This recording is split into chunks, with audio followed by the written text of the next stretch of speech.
Good morning, everyone, and hello from New York City to all of our viewers. My name is Sarah Jane Demy of Demy-Colton, and on behalf of Demy-Colton and our team and our partner, Biotech Gate Digital Partnering, it is my pleasure to welcome you to the 37th installment of the Demy-Colton Virtual Salon Series. We welcome back all of our past participants, and certainly we welcome all of you who are joining us for the very first time. As some of you know, Demy-Colton's mission is all about catalyzing the biotech industry. And we do this through in-person events, including BioFuture, Biotech Showcase, our CEO Summits, as well as through our virtual salon series. The topic of today's salon is one that's really important to people: fundraising in 2023. The post-JP Morgan Biotech Showcase Outlook for Early Stage Companies. Before we start this salon, I'd like to introduce our partner in crime, so to say, if you will, Patrick Fry, who is the founder and CEO of Venture Valuation, as well as Biotech Gate Digital Partnering. He's located in Zurich, Switzerland. Patrick, a few words. Yeah, well, thanks very much, Sarah, for for this partnership. We've been doing this now together for a few times, and I think it works very well. This partnership, having the digital salon in our Biotech Gate Digital Partnering event. It's a 5-day virtual partnering, and we have over 1,000 participants. And it's our 11th version that we do, and yeah, everybody who has participated, take the opportunity to continue the partnering, and if you haven't tried it, yeah, just give it a try. And thanks all the participants and all the speakers here as well. So, a lot of creativity post-pandemic and during pandemic, no? Absolutely, and post JP Morgan and Biotech Showcase, I think it's a great topic as well, and as you said, interesting for a lot of people. Okay, so before I turn it over to our moderator and our great panelists, some housekeeping notes. The salon will last about 50 to 55 minutes, depending upon the depth of questions that you get into, Chris. That will be followed by a Q&A session that will last about maybe 15 minutes. So we should wrap up at 12:15 at the latest. A note for everybody: the salon is being recorded and will be available on demand for on-demand viewing a little bit later on today. Now, I'm really pleased to introduce, start turning the mic over to the moderator today. His name is Chris Magos. Chris is Managing Director of Cohesion Bureau, and just a few words about him. Chris started out as, planning to be a doctor, so he wound up, kind of like hanging out at the Rockefeller Institute in New York when he was studying.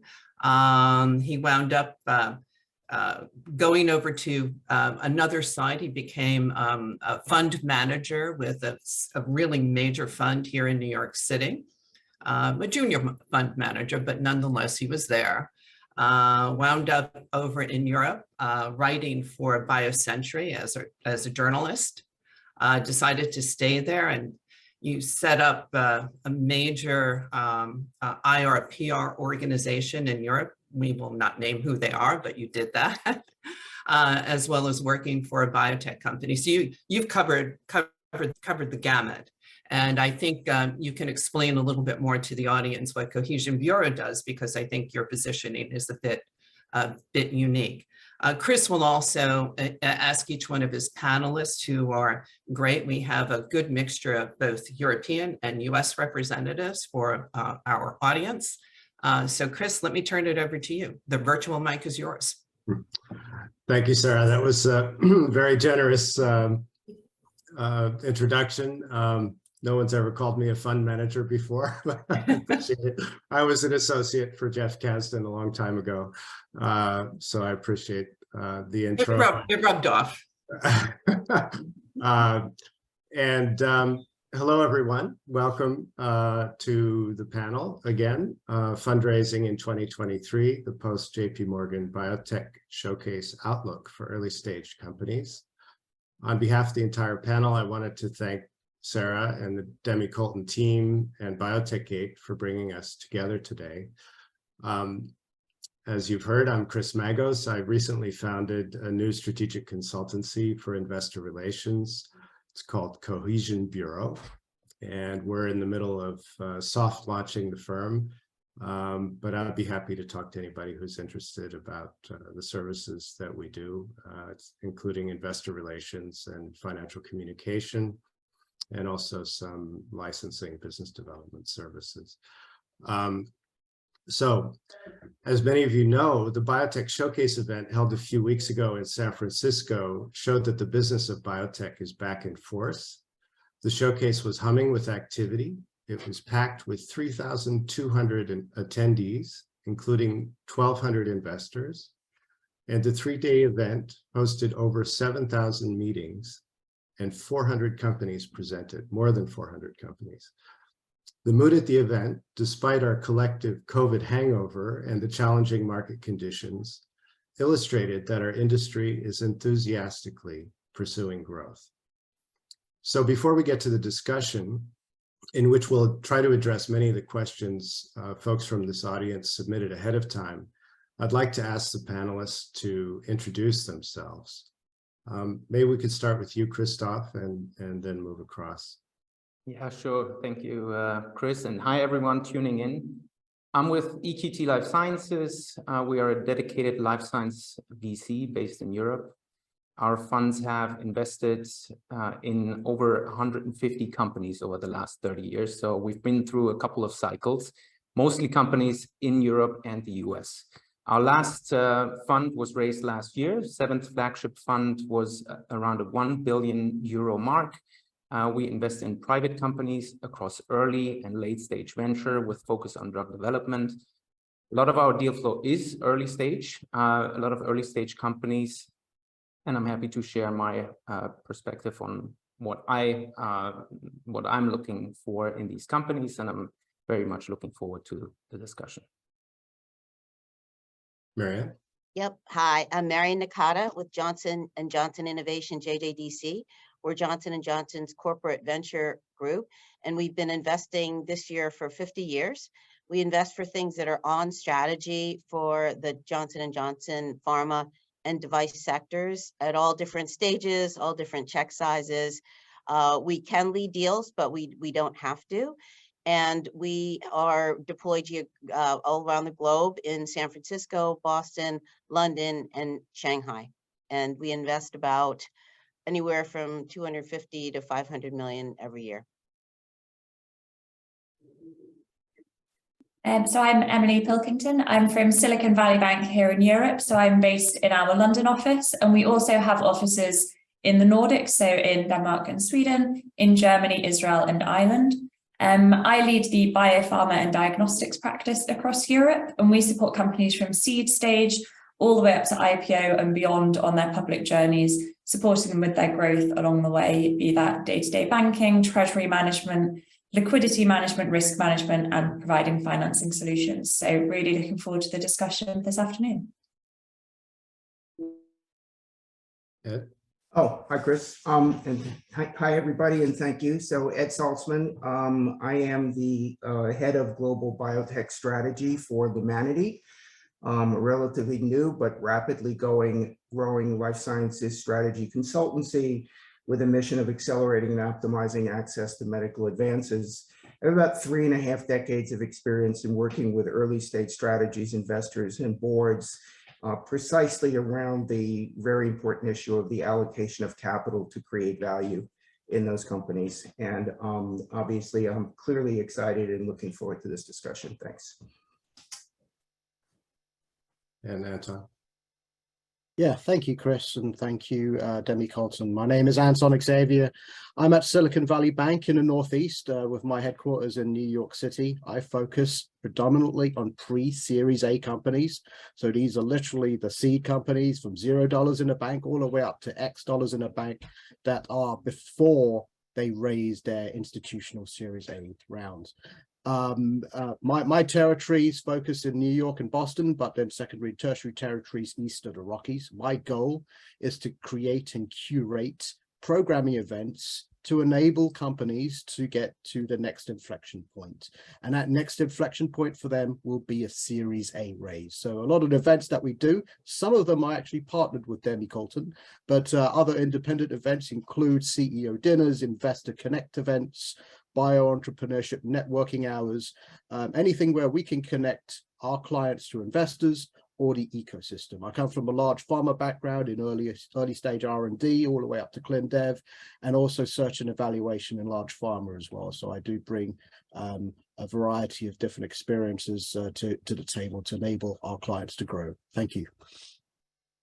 Great, thanks for those introductions. We'll get to the audience questions in just a few minutes, but first the folks from SVB, Emily, have offered to share with us some data to help put things into perspective. Yes, thank you so much, Chris. So as Chris said, we produce quite a lot of data. We work with companies and also VCs across the biopharma and healthcare landscape. And at the end of last year, we published our 2022 Healthcare Investments and Exits report. So we thought to set the scene, it might be useful to just pick out a few of the key data points from that as we go into the discussion. In terms of the total healthcare market, we did see investment declining in both deals and dollars quarter on quarter after setting a record in 2021. Total healthcare investment for the year still exceeded 2020. So 2022 was the second largest ever year, although Q3 and Q4 did see a huge drop off in this. One of the big reasons for this decrease was investors funneling funds towards their portfolio companies, needing to support existing portfolio companies through to their next value inflection point, and so not having the capacity to support new large rounds. The other reason was the crossover funding IPO market, which was a huge market in 2020 and 2021. With the underperforming public markets, that fundraising just fell away completely. If we now focus in on the biopharma sector a little bit more specifically, the exit side, which really is what drives all of the other parts of this market, there were record IPOs in 2021. So we had 92 IPOs in the sector in 2021, only 19 in 2020, and those pre-money valuations fell to 2019 levels. Also on the private M&A side, this was muted as acquirers were really focusing on public companies trading well below their peak valuations, rather than the private companies with more static high valuations in that area. Now, if we dive into kind of where the investment's been going, the early stage companies, investment remained pretty consistent in H1. We saw quite a good performance there. H2 is when we really started to see that reduction. It was particularly obvious when you look at the number of fundraising rounds above a $50 million total. One bright thing we did see is that seed and Series A valuations actually held up quite well. So although the volume was down dramatically, the value was holding up pretty well across the market. We've also seen a number of seed and Series A deals done with far more syndications. So this is numbers of strong investors coming together, looking to mitigate some of that future financing risk, in knowledge they need to support their companies for a little longer. The second stage we have, after Series A, we do see a bit of a funding cliff. This is probably the most challenging area of the market we've seen develop. After the robust Series A activity we saw back in H2 2020 and in 2021, we're expecting to start to see Series B activity. It really hasn't followed on in that way. And I think we're all seeing the impact of that with companies having to raise extension rounds, reopening Series A rounds, and putting together small insider rounds. This is largely because new investors want to see companies in the clinic producing meaningful data before they come to that next Series B or large fundraising round. One good thing is that healthcare venture firms have raised record amounts of capital. So there is a huge amount of capital available for the right company. So companies delivering good clinical data should still be able to raise good amounts of capital. A particular bright spot sector we would mention is the computational biology sector. Within biopharma as a whole, this sector's performed really well, posted some of the largest post-money valuations, and also in kind of counterbalance to the rest of the sector, Some of the preclinical companies here are still able to gain huge amounts of funding at a preclinical stage if they're using computational tools to develop a platform of drugs. I think probably the last thing I'll end on is our outlook for 2023.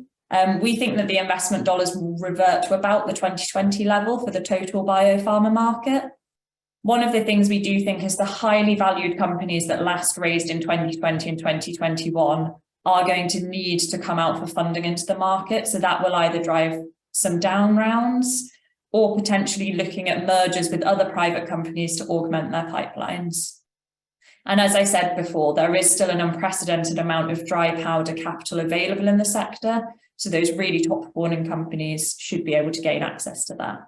And I'll hand over to Anton to hear his additional insights on that. Thank you, Emily. Before I start, some of the data that I have put together for this particular part, which will only last about a minute or so, is unpublished, but it's teased away from the larger set of data that Emily presented.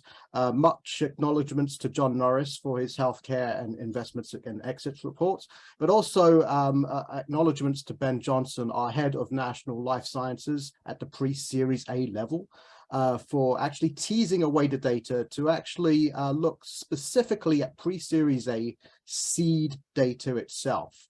And if we look at that, it's not as bleak as post-Series A, closer to the market IPO type data. There seems to be an increase in terms of deals across the nation when it comes to seed funding itself. For example, Northern California had an increase in 23.5% deals. New York saw 87.7% increase from 21 to 22. Massachusetts saw a 53% increase as well. So we're talking about seed here. So this would include non-dilutive funding, maybe safes and other forms of early stage funding. If you look at just on a broad swath, the geographic regions itself, Northeast saw a 73% increase from 21 to 22. Northwest saw a 38% increase, and Southwest, Sans Texas, saw a 68% increase in deals. Now, as a football reference, this is, a game of two halves. First half was amazing, but if you split it between halves, first half and second half, there's actually been a decrease in seed funding between those two halves. So Northeast has seen a decrease of 20%, Northwest has seen a decrease in 37%, but the Southwest has remained somewhat stable at 6%. So we're talking about, in this case, San Diego and those kinds of regions there. So it isn't looking as bleak as for these companies, most likely because they may be somewhat insulated from the public markets. It's going to take a long time for them to get to an IND stage. We're not talking 12 months, we're talking way more. So the valuations are going to be pretty safe. They're not going to have the pressure of a priced round because most of these seed rounds are going to be non-dilutive, maybe government grants, maybe safes, etc. But it's looking good for 2022. But if the second half is anything to say about 2023, we'll have to watch very carefully what happens with seed. Just one final thing, acknowledgements again, not John Norris and Ben Johnson. Ben Johnson just released a report yesterday, which I will share with the organizers here who can potentially share this with Biotech Gate, highlighting some of these things on particularly the seed environment in the United States. But that's it for me. Thank you. Great. Thank you both so much. It helps to launch this discussion and put things into perspective. I think, given that the market conditions have changed quite a bit, and we just came through probably a historic period of 10 years or so going into the end of 21, early 22, where it was relatively easy to raise capital. I wonder if we could start with that as a question. I mean, what does it take to position a company to raise funds? What are the sort of new requirements, or do you think the goalposts have shifted? Why don't we start with Ed and Christoph on that? I'd like to hear your views. Maybe start with Christoph. Yeah, I think from a fundamental investor perspective, the question has actually not really changed with respect to what we look for in these companies. We still assess the validity of the science, we assess the teams, the IP, and the product market fit. That hasn't changed. I think what has changed is certainly the timeline to an IPO, which is really not an exit, it's another financing event. And I think, you know, the expectation is that that's still pushed out another 12 to 18 months. So we have to work backwards from there. And that obviously informs, you know, our expectations as to how much capital we have to put aside to fund these companies. So we concentrate more of our efforts into fewer companies potentially. That is what I would say has changed the most. So you're more selective. Yes, that's right. Yeah, I would concur. I think what I'm looking at is the environment right now, the investor environment in which companies are trying to raise the capital. And it's interesting because we seem to be having a redux of the conversations of products versus platforms, right? Remember those conversations we had for many, many years. Investors, you know, blew up, too many platforms blew up, didn't productize, and investors wanted assets. They wanted hard assets. Then the assets ran into reimbursement concerns. They weren't very good. They didn't clear a commercial bar. So the investors then wanted more platforms. Pharma has been clear from the beginning that they wanted platforms. We'll talk about M&A later, perhaps, but and they want assets too. So what's really happened is actually investors are now saying we want both, okay? We want to see those companies, those early stage companies, and we want the platforms, we want the scientific innovation. In fact, it's absolutely essential. But we also want to see very early on how we productize. So what we're seeing earlier than ever before is a focus on selecting the lead indication, developing the TPP, you know, the target product profile, really filling it out, as primitive as it may be at that early stage, certainly identifying and prioritizing disease areas, thinking about the corporate partnering strategy, even though it's quite early. It's early in the game and people and companies are literally thinking it's too early to partner. It's not too early to start thinking about it. It's not too, you know, to think about the breadth and the depth of those platforms and bring that strategy very early. So I think, you know, in summary, I agree with Christoph. Not a lot has changed, except that these big sort of, you know, pendulums that swing between, you know, the flavor for assets and platforms. The answer is now both.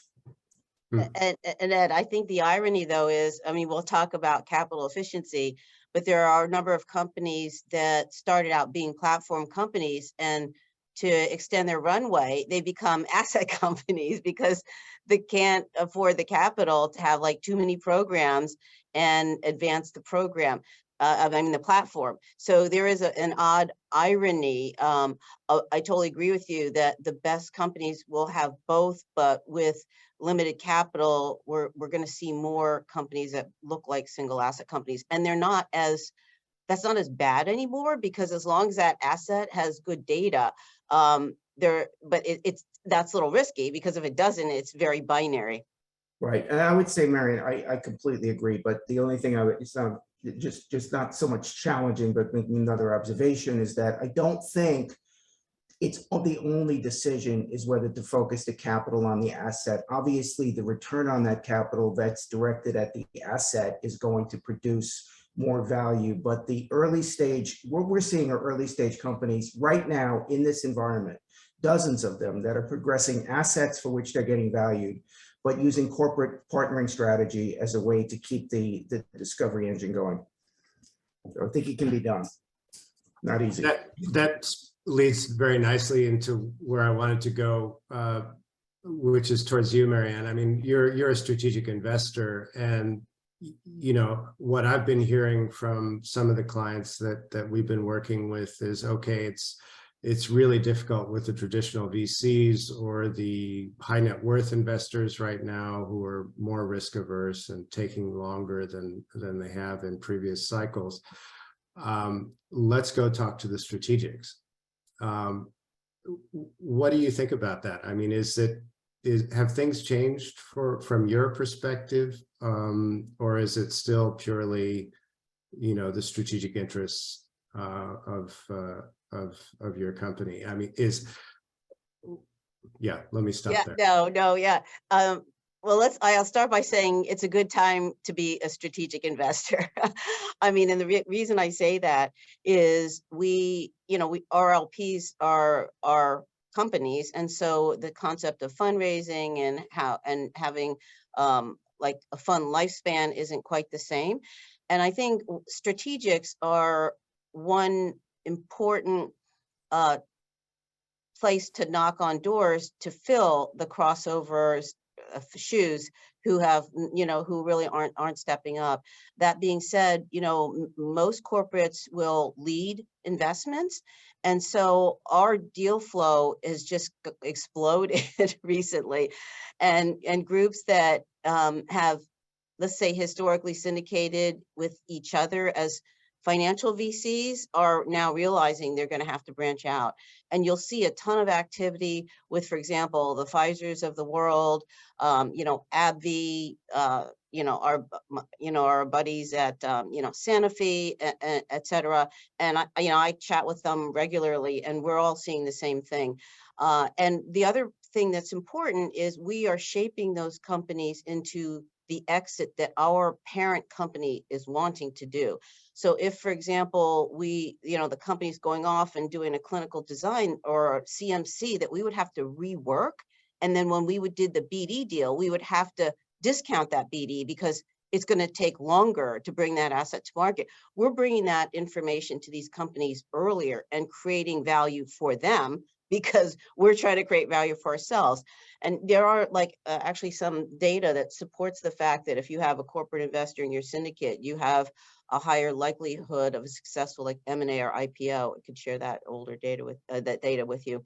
But I would say we are hugely active. We also collaborate together. I'm in one syndicate where there's 5 corporates in the same syndicate. So we're not necessarily getting rights or doing things that's onerous about collaborating. And so, I think it's a great place to knock on doors. There's also an interesting phenomenon that doesn't happen with Johnson & Johnson, but some of the other pharmas, Novartis and Pfizer specifically, will sometimes have their R&D groups invest, which is distinct from their corporate venture groups. So there's actually 2 doors to knock on for those folks. But at Johnson & Johnson, we just have one. The only way we invest is through JJDC, the corporate venture group. But I get that was really helpful. But I'd like to understand, though, have the current market conditions impacted your prioritization? Our investing, I would say, if anything, they might increase our investing. So in other words, because there are more good opportunities that we're getting invited into. And I would argue for many of us, it creates an ability to be close to innovation that is being funded by syndicated capital, not 100% by Johnson & Johnson or Pfizer and Novartis. And so the idea is, so in other words, so I would argue, Chris, our activity will probably increase. Now that being said, there have to be syndicatable investments for us to invest in. And I think what we're seeing a bit, like what Christoph was talking about, the selectivity, there is more selectivity for us too, correct? So, it's a trade-off between, more deals coming our way, but also our filter being pretty stringent. Mm-hmm. But it makes a lot of sense if you're less concerned about the timing of the exit, which yes. So we could go across the continuum from early stage, seed, all the way to joining a Series C. We can enter at any point because we are less concerned, let's say, about percent ownership. A lot of financial funds are looking to own like 15 to 20% of a company. If they come in at a B or C, it's really hard to do that unless you write like a humongous check, right? And so again, our being much more flexible about like the check size and the ownership that we come in is gives us many more opportunities than maybe some financial funds. I mean, the other interesting thing is fund size, right? So small funds can only write small checks and lead small rounds. I mean, and large funds can only write large checks, right? Because it's not worth their time to write small checks. For us, we can be all over the place. $100,000 convertible note to $100 million lead in a giant round. Christoph, let's go back to you. I mean, just the contrast is fascinating between, you know, a fund like EQT's and a strategic. So you were saying that you might make fewer, and I guess that means bigger check sizes, right? Yeah, exactly. And there was one comment in the comment box. You know, does that mean these weren't selective in the past? I don't think that's the point. I think the point is that one avenue of financing is still closed. So we have to reserve more capital for fewer companies. That's just the math. I also think the other thing that has changed is that we have seen this massive wave of innovative companies over the last 3 years. So, you know, when you think about the CAR-T space or the gene therapy for the eye space, there are just a lot more companies to compare and contrast to the company that you are assessing. And, you know, that takes more time. And so people have to be a lot more cautious, which sort of horse their bet on in this space. It takes more time to assess these companies. Okay.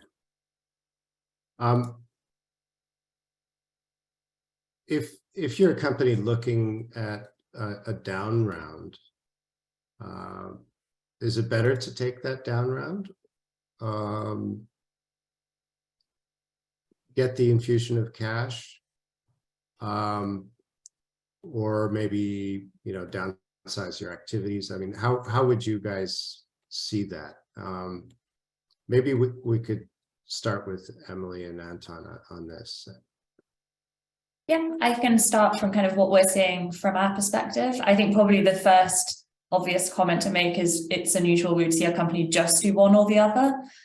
In terms of downsizing the activity, I think we have seen spend come back, even without cutting programs, just managing cash flows, managing spend.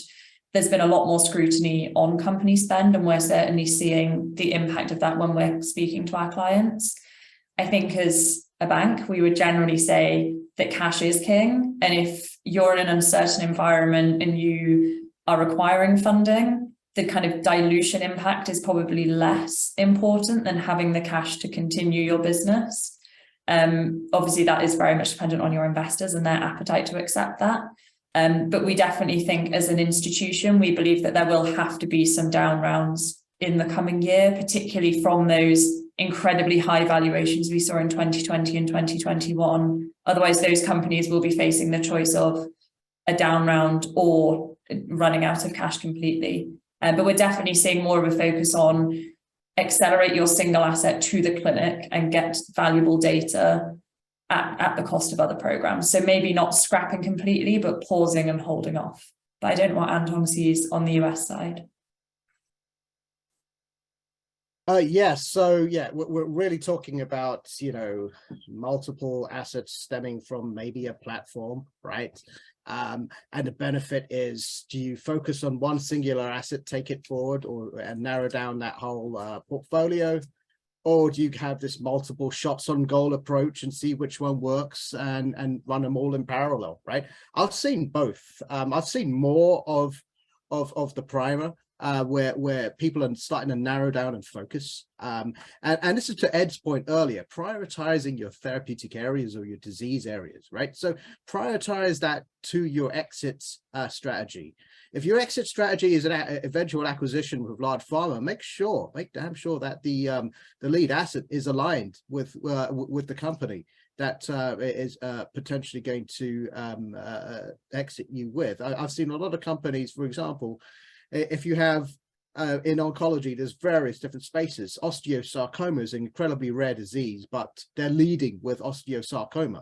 Now, how many large pharma are going to lead with osteosarcoma? They're most likely going to lead with lung cancer or colorectal cancer. Secondary and tertiary indications could potentially be osteosarcoma. That's fine, but if you lead with a better disease area, that would be perfect. What I do like to see, and one of the advice I give to these companies is that how can you make a better bang for your dollar on your lead asset? Because that validates your platform, and that's key, right? A lot of large pharma, and I used to be at pharma, evaluating a lot of companies too, and we'd see 1,000 platform companies a day, right? With no validation of their platform. So that key asset that you have, that you are validating right now, which should be aligned with your exit potential with large pharma or an IPO with maximized revenue, make sure that that you can get the biggest bang for your buck on that one, to validate the platform as much as you can, at the lowest possible capital expenditure. Can you get to first in human, and this is going to be hard for a seed, right? But can you get to first early stage or early signs of human efficacy at a seed stage or pre-series A? There's possibilities, right? So for example, the Australian clinical trial rebate potential there, where you can go into first in human with a pre-IND package and get a 43.5% tax rebate as well. Now that's a huge money back on a company. That's a pre-series A, right? You get human efficacy data, and you could potentially pitch that to a to an exit company. So I always lean towards, coming from a large pharma side and from a science side, I like to see validation of the platform through a lead asset itself. But I'll leave it to and narrow down the other programs to a minimum. But I'll leave it to the other people on the panel to maybe disagree. Obviously, Chris, can I add a comment? Yeah, please. Okay. So it's a great question. I think there's a tendency, though, to answer this, think about this in the abstract, and obviously the details and specifics matter. Unfortunately, a lot of the tone of these kinds of conversations, and we have them all the time, tend to reduce biotech companies to a collection of assets. And it's understandable. The assets drive most of the value. We've established that. Nobody's pushing back. But the reality is that they're not collections of assets. They're innovative organizations that should seek to leverage their innovation to help patients. And, and we tend to lose track of that sometimes. We tend to lose track when we get into these conversations around down rounds, around, we tend to lose track of mission. We tend to lose track. And I would also remind the audience that while pharma companies do buy assets, they also buy companies. Okay, and if you were to look at the M&As and look at the the decades of M&As, buying platforms, again, secured by assets, is how most pharma companies have gotten into the modern therapeutic era. Pharmaceutical companies do not, in general, innovate. They certainly don't innovate the way biotech companies do. We have 5 new therapeutic platforms that have been validated and productized over the course of the past 10 years, 10, 15 years. All of them were discovered by biopharma, by biotech. Most of the productization took place by pharma. But if you look at, look at Sanofi before Regeneron. It's a company without an antibody platform, all right? You can look at all of the companies, all of the pharma companies that have sort of, looked in and out about their, now it's a love affair. At one point, it was a hate of RNA and RNA therapeutics, okay? And then they go through a love-hate phase. But pharma companies are absolutely seeking innovation in addition to assets. So I think we have to be very careful about this and make sure that we have this discussion in the context of the company's strategy. what does it seems, you know, silly and basic to say, what does the company want to be when it grows up? Okay. Very few companies, I'm just going to say this, that have exit as their strategy are ever very successful. All right. So build the company, think about the company. And I like to say, the metaphor I like to use is, you're going to a destination, gas is going to be variably priced along the way. The fuel's going to cost different amounts of money. The reality is, you need the fuel. Okay. It's a whole lot better than running out, you know, if you know where you're going. And to Christoph's point, you know, on the basics, you've got a great management team, you've got terrific science. And I know that sounds easy to say in this environment. It sure sounds easy for me to say, but I do believe that we lose track of that in these discussions. I'll stop there. Yeah, I would agree. And I think maybe just to balance that a little bit, it's, it's human nature, right? For entrepreneurs, when cash is relatively cheap, as it has been, to do a bit extra. I was in a platform company, we did a big IPO, and we expanded the pipeline, and when it came to our lead product failing, we were quite slow at restructuring and paring down to not abandoning the platform and the innovation coming off of it, but really what would drive essential value creation and bring us back to a point where the company would be in good health. And as a result, we ended up doing 4 restructurings down to 0 employees. So there is I think there's a happy medium between the two, but it's a really good point, because, a lot of these companies, you can't just cut out bits and pieces. But I think you do need to find a way to be realistic about market conditions and adapt quickly to the realities of what you can and cannot do to drive value for shareholders. So maybe we'll move on to another observation from the panel about the major macro events that are going on. I mean, we've really in a kind of an unprecedented situation. We have the war in Ukraine, we have a pandemic, very strange political polarizations going on in many different parts of the world, including the US, interest rates, etc. So what are you watching most closely of those things? I mean, do you feel that any of those are key for the health of the biotech finance industry, or finance in the biotech industry? Maybe we'll start with you, Christoph, and it might be good to hear the SVB point of view on this as well.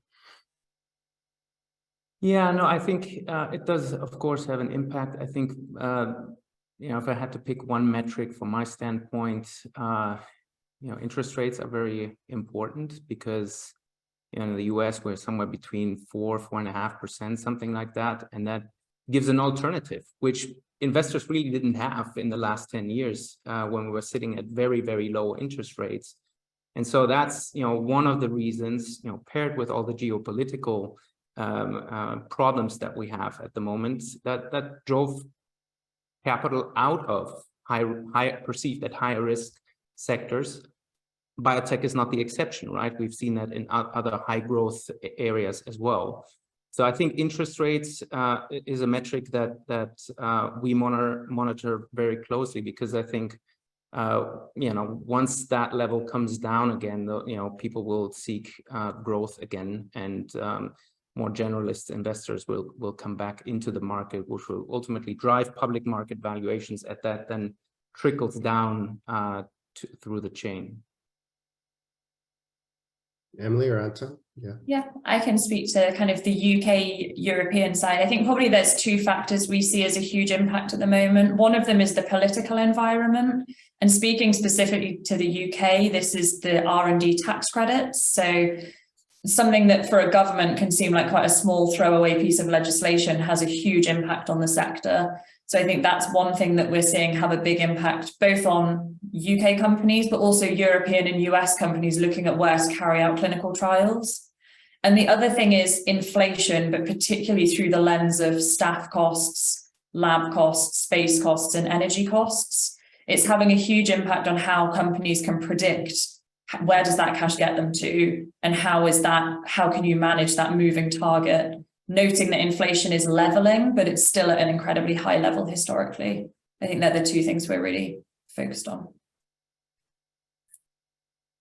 Anton, do you want to add anything from the US side? Not so much. I mean, so from what we've been seeing in terms of seed for 2022, except for the second half, which was a little bit concerning, and we're watching this quarter for 2023 as to how this holds up. But certainly, obviously, the war, the pandemic, etc., is of concern. Energy in the UK obviously is of concern, but in terms of overhead costs, we have seen a lot of shift of companies moving to a more virtual environment rather than a bricks and mortar environment based on the pandemic. Certainly reduced overhead costs, certainly put CROs in business. But that has the question as to whether that's impacted productivity of the companies is still remains to be answered. The milestones seem to be met, but obviously when you start switching to a virtual environment as a result of some of these worldwide issues, there's going to be issues around time zones and productivity and are things actually being done in terms of meeting those milestones on a preclinical level. So far, I haven't seen any issues just yet. I've seen a lot of people let go from companies at the C-level suite for those roles to be taken by CROs. So it might be possible to do this, but it does change the landscape. Would love to hear what the investors think about a virtual versus bricks and mortar type company. But from our end, it's always been a time zone productivity thing. Can you meet those milestones? If you can, and it's perfectly fine. I'm not seeing those issues up right now. Well, why don't we address that question, Christoph and Marianne, about going virtual? I think it's a good point, and it is a way to save some money potentially. Is it something that, as investors, concerns you or would be against? Or no, I think it depends on the company, the plan, their experience in the past. I will say that some of the virtual or CRO work that my portfolio companies have been doing is now requiring like multiple collaborations for risk mitigation. So with COVID, it's sort of like if you're doing everything in China and it's whooshy, that's a problem. So then they were going to India, but then there's a problem in India. And now there's a lot of talk about like really growing it back in the US. So, chemistry and, and biology and having, and even manufacturing being a little more self-sufficient because of, international instability and putting all your eggs in one basket. So I think there's definitely something to be said for like that hybrid. Now, that being said, it's a lot more expensive here than because one of the reasons that we went to China was the chemistry and other things, or India was much more inexpensive. So I think it's also a trade-off between taking a risk about lack of access versus cost. But I would say it really depends on a company by company basis, because there are some companies that are doing such amazingly innovative work. I mean, that they can't do it at a CRO, right? It's literally like basic science, like hands-on. So those kinds of things I think are going to be hard to be virtual. Whereas if it's an executional play where you're trying to execute on a clinical trial, Australia is an awesome place to do that, et cetera. And, even manufacturing are obviously things that are mostly outsourced. So I think it depends. Yeah, I would just add that virtual is no problem at all. As long as you are managing your outsourced CROs. Virtual doesn't mean that you can just outsource your clinical trial to one of the big CROs. and think it's just going to take care of itself. I think what I want to see of companies is an internal resource that's really sitting on top of that relationship and checks in, daily to make sure things are running correctly. So it kind of adds an additional layer of executional risk. As long as it's taken care of properly within the organization, virtual is no problem. And what I've also heard is the veterans who have managed that CRO work have relationships with those folks. So if you just knock on the door, you're going to get like the B, C, D level people, right? That are like brand new to the company, and they might not execute at all, right? Because you're not getting the A team that has been doing this for decades. So I think it's worth the investment to find groups that'll help manage that and understand who to talk to in each of these organizations.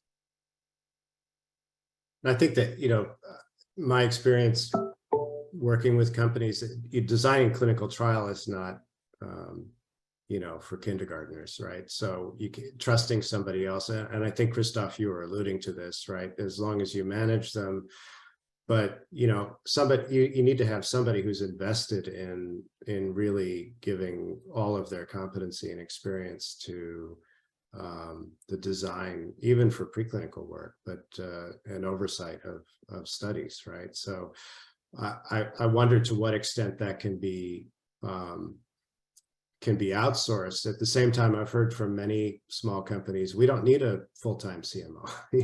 One day a week is plenty. So it is an interesting question. It's a hard one to solve because CMOs are very expensive.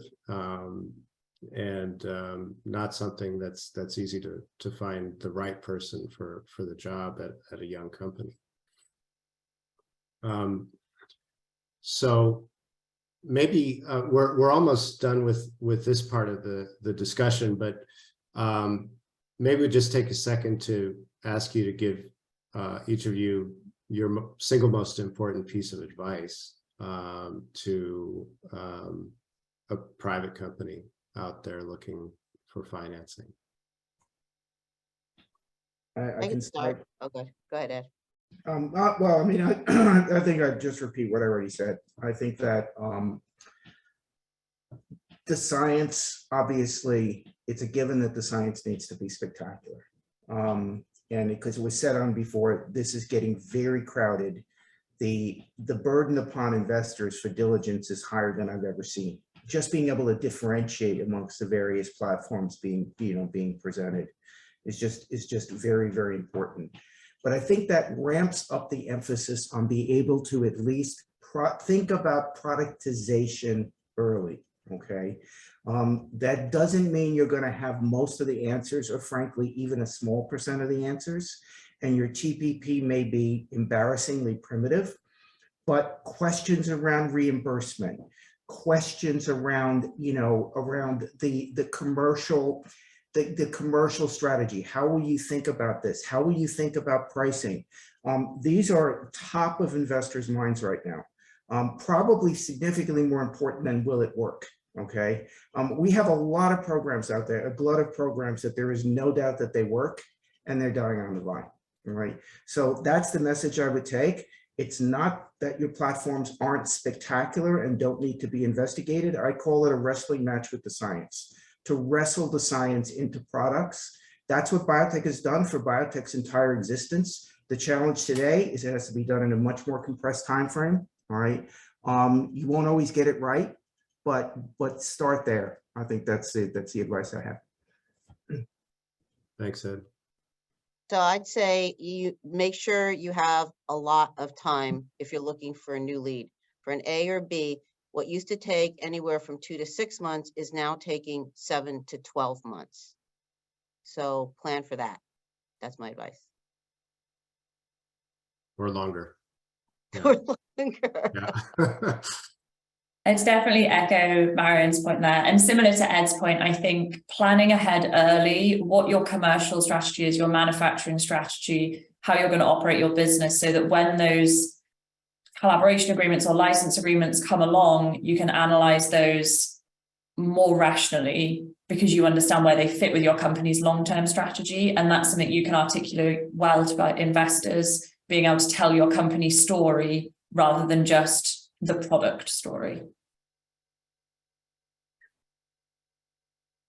Yeah, I would say, very much in line with what Ed and Emily said, start with the end in mind, kind of a very strategic mindset, just like an investor would think, because at the end of the day, you should only ever start a biotech business if you think you can make a meaningful difference to patients' life compared to all the other things that are out there, right? And that also includes things that are in the pipeline, maybe later stage pipeline, and you really need to make that step for the investor to help them understand how your technology compares. So really make that your North Star and, communicate it effectively. I think that would be my advice. Yeah, and I'll just echo Ed's words and just build upon what Ed said. So I work with a lot of pre-Series A, very early stage companies, not even close to the clinic. And these are founder-led companies, predominantly scientists. What scientists need to do is stop talking about the science and start talking about project development or program development, rather, right? So this is not science, right?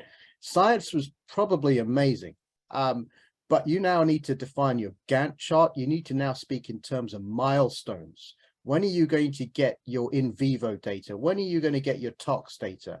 When are you going to get your PK/PD data?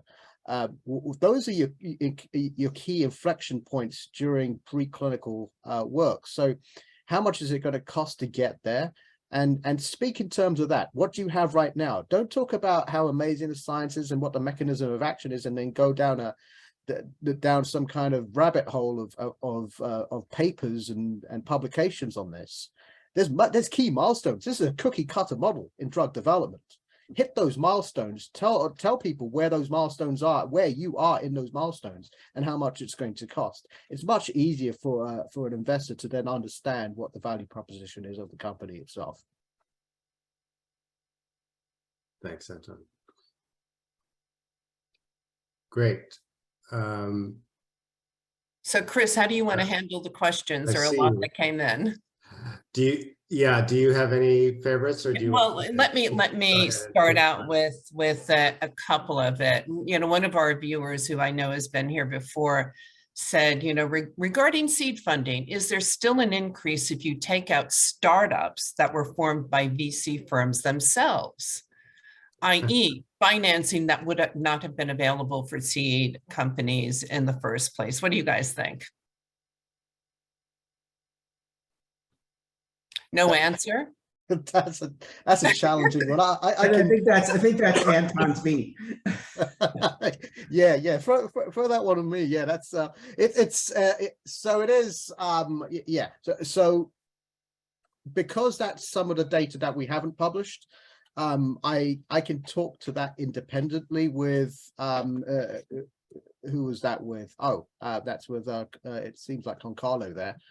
So I can speak to them independently about that. But yes, see, founder-led companies versus VC creator companies, that in itself is a challenge, because one is artificially inflating the market versus the other, right? So yeah, do you segregate that data, Anton, when you look at it, when John looks at it? We do have that data raw. We just we publish certain aspects of that. Ben Johnson, our national head, may have actually segregated that data. It's not published, but certainly it's something that we can comment on offline in terms of segregating that data to show founder-led companies versus VC-led companies. Absolutely. Okay. Yeah, and the question is how much of that money after VCs, start their companies is actually left over for other startup companies. So that's the big question. All right, why don't we go on to another question? There are a few questions in here about other therapeutic areas, and one that's very top of mind right now is antibiotics and antibiotic resistance. And then there's another question in here further down focusing on sepsis. What about those niche areas? Mary, this may be a question for you representing Big Pharma, because they would fall into into your bailiwick, so to say. Yeah, I mean, Johnson & Johnson isn't in the antibacterial space. We do antivirals, and it's just a strategic decision. I mean, that being said, I'm sure people know about the AMR, antimicrobial resistance fund, which is a way of a number of us farmers have contributed to try and advance the cause in that through that kind of format, and to be able to fund innovation. I mean, I think some of the problems, and I'm not an expert on it, have to do with reimbursement, and then that just drives the challenges in the value proposition, Right. from a development perspective. But I think we all agree that is a really important issue, and it is an area that I think that is going to require some sort of change for there to be more uptake in terms of being able to get these things to commercialization. Right, yeah, and of course, in order to attract the initial investment to get them started. I mean, Ed, do you see any of that traction in your practice? Yeah, I think that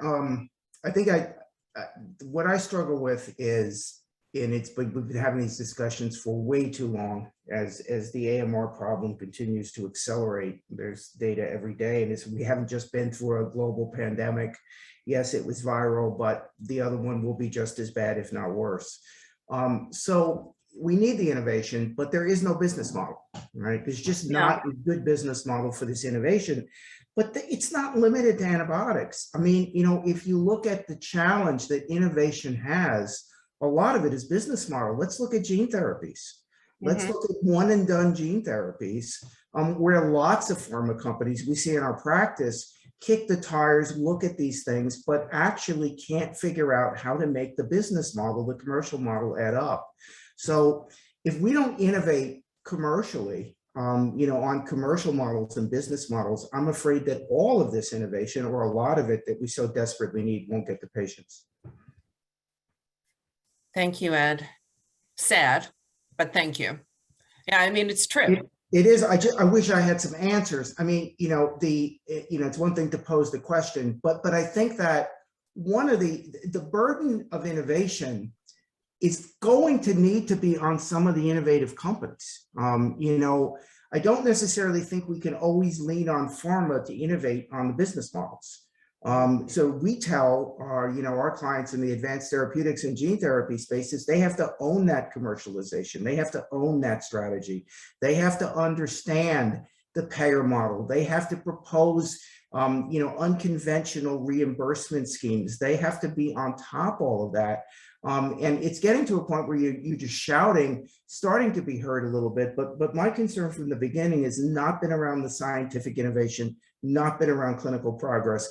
It's been around the commercial model that gets it to patients and get it reimbursed and produces a viable return for both the investors and the pharma company. Right, and that may be further down the pipeline. I mean, we're talking about seed investment. So when we're talking about seed companies, newly founded companies, how do we expect them to already understand what their commercial model should be? We don't expect them to understand it. That's a great point, Sarah. But I also think that they have to recognize that that's a problem. They have to recognize, even when Anton's going out for seed level financing, they have to understand that that is on the mind of those investors. That concern has pushed back early into the investment cycle. Right, and it's understanding that. I think sometimes, earlier stage companies don't always think that far out, that they have to get to that point. I don't know if anybody else has any comment on that. Emily?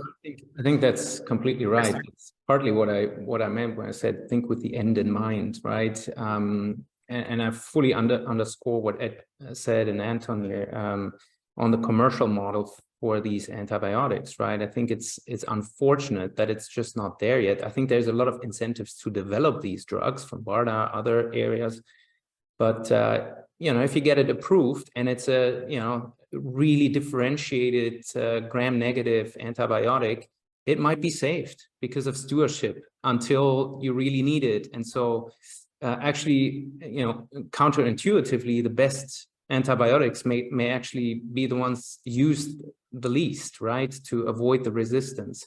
And I think that will have to change with some sort of subscription model or however you want to do it. But I think that innovation has to take place first on the public health side before it can really, drive bigger investments in that space.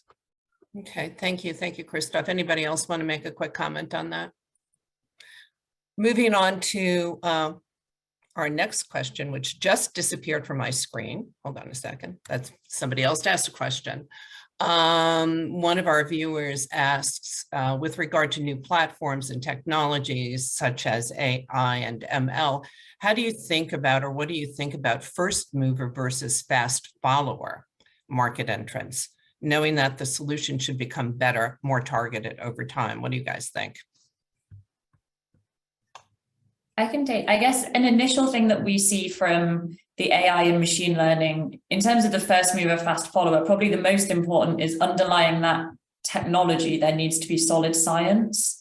It's one of the really good trends we've seen in the last couple of years is actually the investment being more led by the biopharma leading investors, whereas initially computational biology, AI and drug development was more led by tech investors. And I think there's been a real drive to understanding that you need great AI, you need great machine learning, but more importantly than that, if you are driving AI on a platform that is not built on solid science, then it doesn't matter if you are the first or the fast mover. In terms of the actual AI technology, from our perspective, we can see benefits to both because that should just be driving your drug pipeline if that's the way you're developing it. Okay, thank you. Thank you. Marion, did you want to say something? No, I think it depends on what the technology is.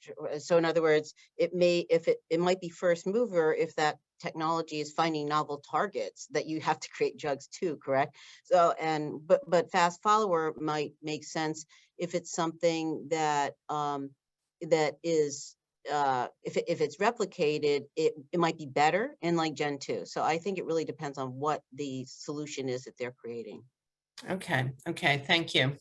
Another viewer has asked or stated that they've received significant interest from foreign investors. Does it make it difficult for this company if they are anticipating significant funding from BARDA, DARPA, and NIH? Would that be a turnoff for federal government funding? I tend to think the answer is no, but I leave it to, I want to ask you. Depends on the country. I had a client who had a significant investment from Libya, and that, of course, killed everything. But if it's a country that's on the no barred list from the U.S. government, then that'll be an issue. But otherwise, no, it's not. Okay. Thank you, Chris. Here's another one. I just attended a Bio CEO and Investor Conference here in New York City, and there was a bit of time spent talking about the potential effect of the IRA, the Inflation Reduction Act, on things for early stage companies. And this might be, specifically for Ed, for Marion, for Anton. What do you guys think about that? Yeah, I'll go to what was I thought was hoping somebody was going to ask there, perhaps for some optimistic as we get toward the closing comments. But I'll give mine now in answer to the question. So the IRA is clearly a concern. I think it's more of a concern to large pharma right now than to investors in biotech. And I cite as my evidence the fact that we had quite a successful IPO the other day, a company called Structure Therapeutics, right? It was oversubscribed, okay? It was a very nice IPO. What's the company got? They've got a broad, pipeline. They've got a couple of programs in the clinic, a broad discovery platform, a terrific management team, investors from both the US and from China, okay? Dual headquartered both in the US, in California and in Shanghai. And a pipeline focused on large chronic diseases, which is not something we've talked about before. And they're a small molecule developer. Okay. Wow. Now, all of those themes should be themes that investors should be running away from if they were literally as freaked out about the IRA as large pharma seems to be. I'm not diminishing the IRA. I think the IRA is going to have significant impact. The U.S. is still the market where the bulk of the profits have to be earned. And so anything that hits at that is going to be a problem. But, you know, I think it can be offset by, again, more careful consideration of strategy. I think the IRA will certainly impact life cycle management. And, you know, most of you have probably heard that in the halls of Congress, the IRA was referred to as the Humira law, okay, to stop companies from making multi-billion-dollar blockbusters that last forever and have 27 indications, all right? And so, you know, I think the IRA is important. It's here to stay. I mean, Biden confirmed that last night. It's not going away. But I think it's just the thing we deal with. All right. And I think the industry has far worse threats than that. Anybody else want to comment on that? Marion, you're with Big Pharma, kind of. Yeah, well, I mean, what I also hear is people are all over the map it really isn't going to be a big deal to, you know, the sky is falling. And I think to Ed's point, I think it depends where you are and in terms of marketing drugs and how, and if you're really early, people just have to build that into the EMPV. Because I think if you're creating a drug that has value, the acquirer will figure out to make sure a neat way to have the numbers work out to be able to commercialize those products. So I think, you know, it's a bummer from our perspective, but it's nothing that I would argue is completely insurmountable. Now, you know, you heard Alnylam talk about like stopping a particular drug because of that. And again, it's that super later stage. When we're talking early stage innovation, you're just going to have to orchestrate that into your you know, development plan. Okay, great. Thank you. I don't know what you guys think about it from the international side. Is it of any concern to you what we're doing here in the US with the IRA? Yeah, the only thing I would add is when you look at the US, it's sort of the first piece of legislation that came through that establishes some sort of price controls. Mm-hmm. And of course, that is new to the US. In Europe, it's nothing new, but the US has historically you know, subsidized innovation. You know, look at prices in the US compared to other parts of the world. It's true that without the US sort of pricing model, a lot of the science that we've funded over the last 10 years probably wouldn't have been possible. And so I think the IRA is important. I think that too, but I think what's more sort of uncertain is what's next. Is that sort of the dam break, and will there be more legislation, and the US is actually going to, you know, come closer to where we are in Europe, where I have, you know, in some countries, you know, 75% gross to net adjustments. That I think is something to watch out for right now. It doesn't affect our investment approach. We still like small molecules. When you look at where Big Pharma is making the money, it's in small molecules that have 89%, you know, 98% gross margins. So I think there's going to be continued appetite, but long-term, we're watching this regulation very carefully. Right. I think this consensus at the BioCEO and Investor Conference over the last few days is that the IRA, this is just the tip of the iceberg for the industry, and the industry is concerned about putting what they need to do to put into place a more rational pricing structure, because there are other elements, other players in the space besides biotech and pharma that are affecting pricing and the cost to consumers.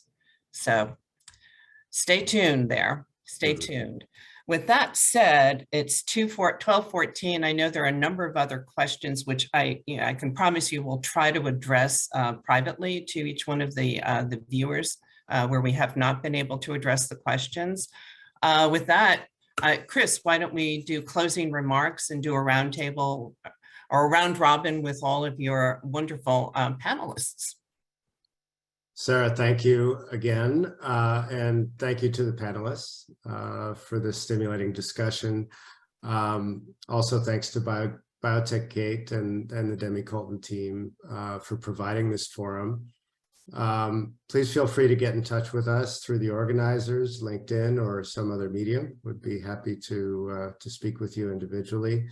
And we look forward to continuing discussion in person at another Demy-Colton event. Any other closing words? Mary and Ed, you're wishing everybody out there luck. Lots Yeah, of I mean, the recovery is happening. It's slow, it's happening, and innovation is happening at a faster pace in the recovery. So I'd say just keep being persistent, and you know, we hope you're all successful.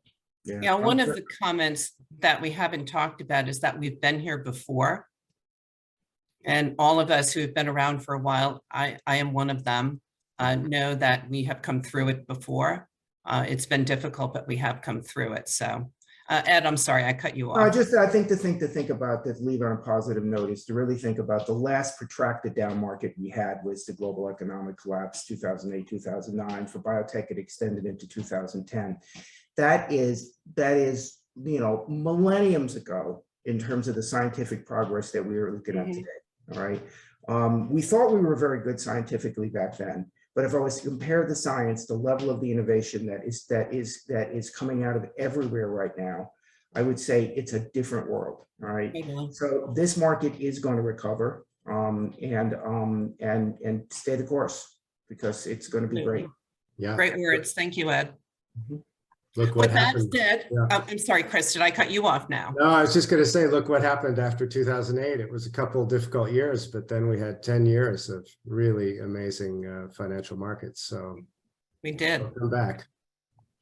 Okay, with ending on that very positive note, I would like to thank all of our speakers, Emily, Anton, Christoph, Ed, Marion. Chris, thank you very much for taking on this topic, one that's of great interest to those of us, our people in our community. And I'd like to thank our partner, Biotech Gate Digital Partnering, for working with us on this, and invite you all to pay attention when we start to announce our next virtual salon. There will be more. Thank you, and we're signing off. Thank you.